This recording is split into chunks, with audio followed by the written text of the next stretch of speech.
আসসালামু আলাইকুম। আ ওয়ালাইকুম আসসালাম। জি, আপনার নাম তো তানিয়া। জি, আচ্ছা, এই যে গত ২৭ তারিখ জি। সন্ধ্যার সময় যে আপনার বাসায় যে আওয়ামী লীগ নেতার অবস্থান নিয়ে যে ঘটনাটা ঘটছে, এ এ সম্পর্কে যদি আমাদেরকে একটু বিস্তারিত বলতেন যে কি হইছিল ঐদিন রাত্রে বেলা? ভাইয়া ওইদিন বেলা রাতের বেলা হচ্ছে রাতের বেলা না এটা তো বিকেলের টাইমটা।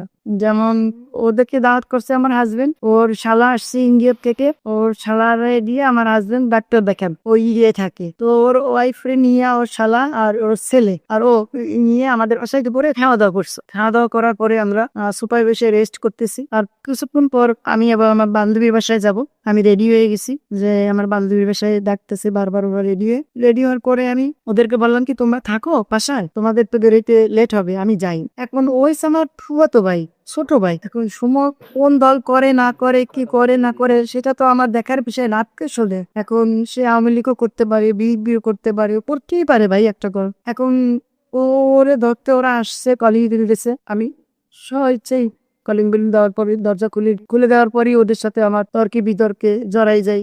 বলছে এই তুমি কি সুমন না, আব্দুল্লাহ নাম সুমন না? ও বললো কি না আমি না, আমার ছোট ভাই, হ্যাঁ আমি তার বড় ভাই। এটা বলছো বাচ্চা তাগিদেই বলছে। এর ভিতরে ওরা আমার ঘরে ঢুকে যায়। ঘরে ঢুকে যাওয়ার পরে আমি কি করি, ওরে ধাক্কা দিয়ে আমার বেডরুমে ঢুকাই দিই যে তুই যদি ওই রুমে যা, আমি এদের সাথে কথা বল। এদের সাথে কথা বলতে যাই, তখন ওর নিজের বাচ্চার তাগিদায় ও বেল করে দিয়ে টপকে ও বাইরে বেরোই চলে যায়। আমি এদের সাথে ঝগড়া এবং তর্ক হচ্ছে। এরা কুদে কুদে আমার কার কাছে আসছে, আমি এদের কাছে যাচ্ছি।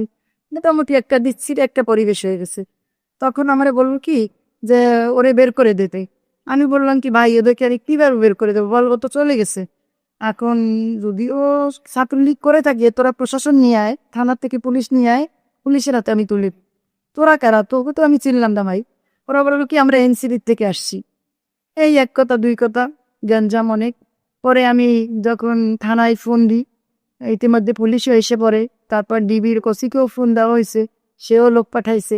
ওরা ওই ফাঁকে পালাই যায়, ওরা আর ওখানে থাকে না।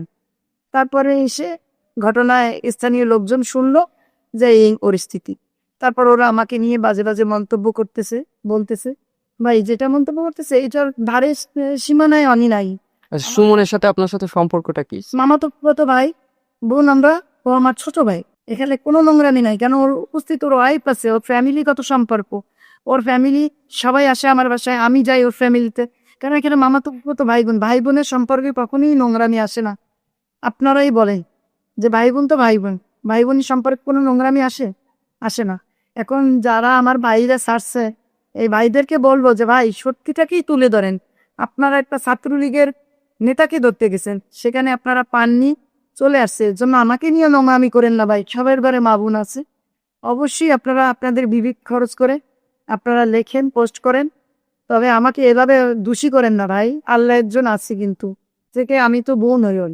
তো আমি সেই জায়গা থেকে তো ওরে আমি সেভ করছি। সেভ করার পরে ওখানে উত্তেজনা হয়ে যায়।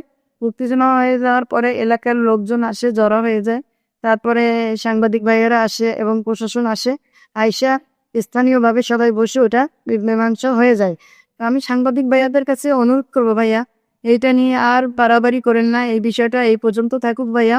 কারণ কি অনেক হয়ে গেছে, আর করেন না, নোংরামিটা বন্ধ করেন ভাইয়া, অনুরোধ আপনাদের কাছে আমার।